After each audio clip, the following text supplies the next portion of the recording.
Hello and welcome back to 365 Days with mxmtoon. I'm Maia, a singer, songwriter, video maker, Oakland native, and aisle seat enthusiast. I'm also a big fan of history. I love untold stories, gross facts, hidden secrets, and anything weird, dark, and funky from the past. Each day, I'm going to share a few of my favorite deep cuts with you. So let's take a look at today's stories. It's 365 with mxmtoon. New facts every day, so don't leave too soon. I'm gonna teach you stuff, no it won't be tough. Gonna go a year till you've had enough. It's 365 mxmtoon. On October 4th, 1905, Orville Wright piloted the first flight to last longer than 30 minutes. That seems like not a lot of time in the air, considering that there's currently an 18-hour and 30-minute flight from Singapore to Newark, but back at the turn of the 20th century, planes were very new. In fact, Orville and his brother, Wilbur, had only just gotten their first airplane off the ground 2 years earlier, and being able to sustain a flight was a big deal. They didn't even start flying passengers until 3 years later, but let's reverse. Wilbur Wright was born in Indiana in 1867. His brother, Orville Wright, was born a few years later in 1871. The family moved to just outside Dayton, Ohio, and Wilbur and Orville became fast friends growing up. As small children, they both shared a fascination with a little helicopter toy designed by the French model airplane pioneer Alphonse Pénaud. The toy was made out of cork, bamboo, and paper, and had twirling blades that moved via a rubber band. Wilbur and Orville were so fascinated by the toy and its design they ultimately broke it and ended up building their own. Foreshadowing much? Wilbur was a great student and planned to attend Yale University after graduating high school, but in 1885 he was badly injured while playing hockey and fell into a deep depression. He did not graduate high school, and he did not go to college. 4 years later, his mother died of tuberculosis. Orville didn't go to college either. Instead, he and Wilbur put their incredible design and assembly skills to use. In 1889, they built their own printing press and started a newspaper they started calling the West Side News, a career move that transitioned briefly into commercial printing. Then, in 1893, they got into building bikes, eventually opening a bike repair and sale shop where they sold some of their own designs. So clearly the Wrights were pretty inventive. They were so inventive, in fact, that they started dreaming even bigger than bike making. They were still interested in planes and followed the work of German aviator Otto Lilienthal, the first person to repeatedly successfully fly glider planes. In 1896, though, Lilienthal died in a glider crash. That would personally turn me off from planes, but for some reason, it inspired the Wrights to get into flying, to each their own, I guess. The Wrights decided to start working on their own glider designs. They moved to a town called Kitty Hawk, located in North Carolina's Outer Banks, which are a string of barrier islands off the state's mainland.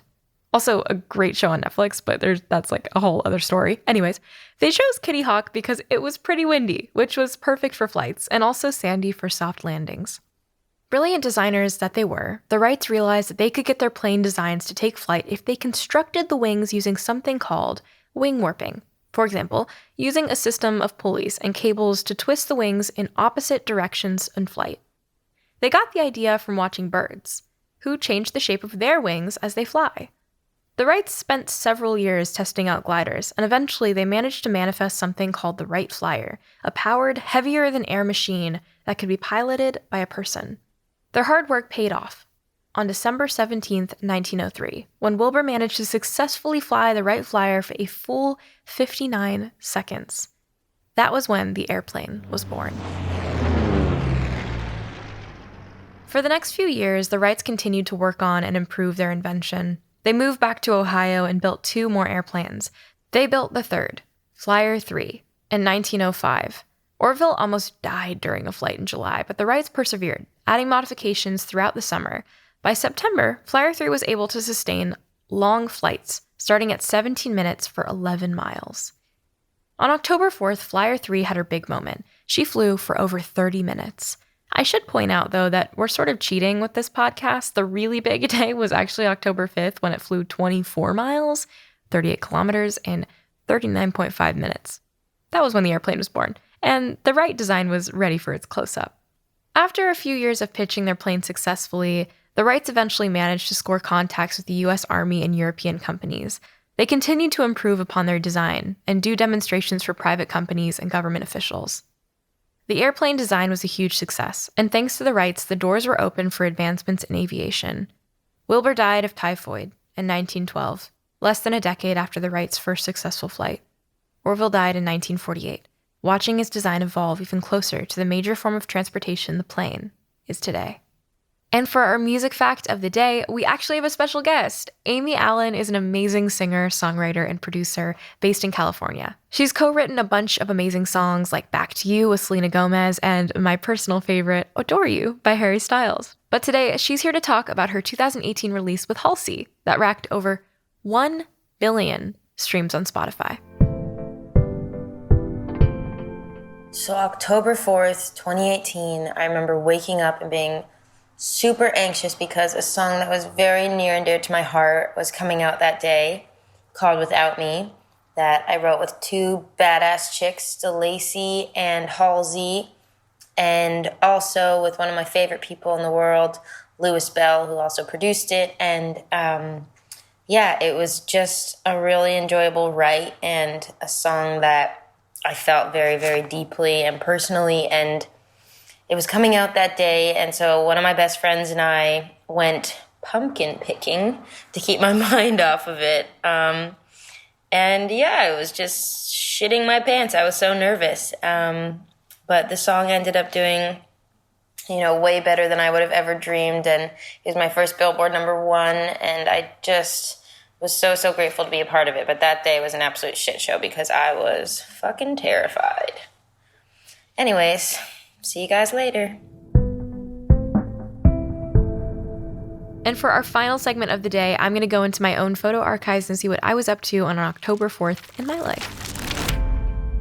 On October 4th, I actually took my very first architecture class. So for those of you who don't know, I've mentioned it a handful of times, but I didn't end up going to college, but I did apply for a major in architecture and got so close as to visiting each campus that I got into and just decided that I was going to focus on music. But on October 4th, 2016, I took my very first architecture and design class, and our goal with that day was to make a cube. We were cutting out of manila folders and just super gluing them together and cutting like shapes into them so we could each make our own individual design. And I have right here everybody's cubes stacked on top of each other. And I don't know, I think that's like a really cute memory because if I wasn't doing music, I would probably be in school for design and studying that instead. So it's always interesting to me to think about what sort of path I might have led had I not pursued music. And that's all for today's episode. Thank you so much for tuning in. If you like this podcast, be sure to subscribe, and you can follow us anywhere at 365 Days mxmtoon to keep up as we roll out new episodes. Thanks so much for listening, and I'll talk to you tomorrow. It's 365 with mxmtoon. New facts every day, so don't leave too soon. I'm gonna teach you stuff, no it won't be tough. Gonna go a year till you